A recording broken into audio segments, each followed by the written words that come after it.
Wayne Newton, I have been hearing and reading all kinds of things about your Timex special, this Opryland USA. Of the time, the effort, the money, the stars, this is really a biggie, isn't it? It really is, and I think of all the shows that I've ever been associated with in any capacity, it's probably the most exciting.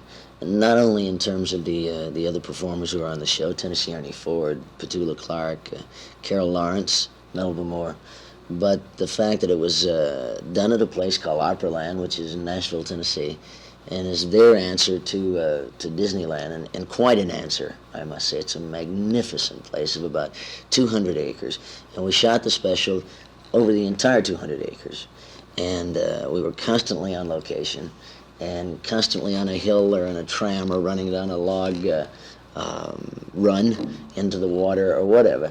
And it was just, aside from the professional attitude of the show, it was one of the most fun shows I've ever done. You're still living in Vegas, are you? Still living in Vegas. Still got your horses?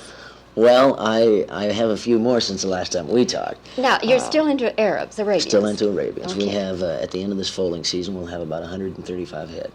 You know, if I could just go buy something, I'd buy you out. There's nothing would give me more pleasure than to look out there and see all those horses. They're Beautiful magnificent, Arabs. really beautiful. Yes. Are all of yours predominantly in one color strain, or do you have a variety of colors? Well, the colors in the Arabian horse would come in 4 colors, really, and the most predominant would be gray. And then comes your beige, and then chestnuts, and then an occasional black. The Arabian breed is about the only breed of horse, probably other than the thoroughbred that I can think of, that do not breed for color. Your color breeds like your Pintos and your Appaloosas and those breeds of horses where people have gone predominantly to color. In our opinion, which we respect,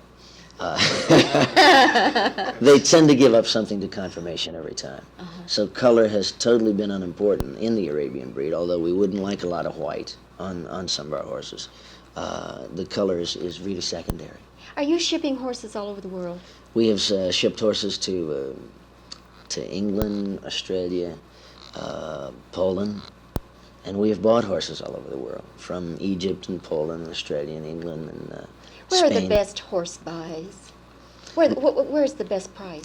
Right in this country.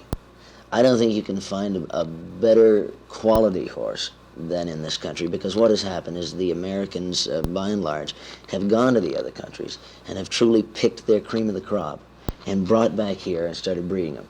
Now, all of our stallions are imported from Poland, every single one of them. And now we are producing stallions on the ground that Poland is coming back to us to buy and take back and replenish their own stock.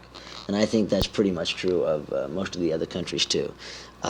When you consider that the horse industry is about a $2 billion a year industry, the thing that makes it difficult is that these other countries economically cannot afford the prices, needless to say, that the Americans can afford. So therefore, it has enabled us to go to these other countries, and for the last probably 10 years, pick up some very good buys, where now the other countries have become aware of the economics involved in the horse business, and you would pay as much in Poland or Egypt or any of those places for horses you would here. Plus getting it back Then here. you've got to bring them back. Yeah. What's the most you ever sold one of your horses for? If that's not too personal No, it a isn't. It question. isn't a personal question at all. We have the most we've ever sold a horse for would be $60,000. We have a stallion that we've been offered $300,000 for. Of course, we wouldn't sell him because he is our breeding program, a horse with the name of Aramis. What does he look like? Well, he's a magnificent animal. He's been judged by many, many judges throughout this country and Canada, and has won more national championships than any other horse in the history of the Arabian breed right now. He has a chance this year to win 2 more national championships, which we're going for. And then there's no place else for him to go. He's done it all. He will have done in the Arabian breed what the Secretary has done in the thoroughbred breed. He is used in about 6 different countries as their standard for the Arabian horse. And he is probably the reason I'm in the horse business, because if anything happened to him, I would surely consider maybe getting out, because he's absolutely magnificent. What is his color? He's what most people would consider white. Now, you've heard me say gray instead of white, because there's no such thing as a white Arabian. All Arabian horses have black skin.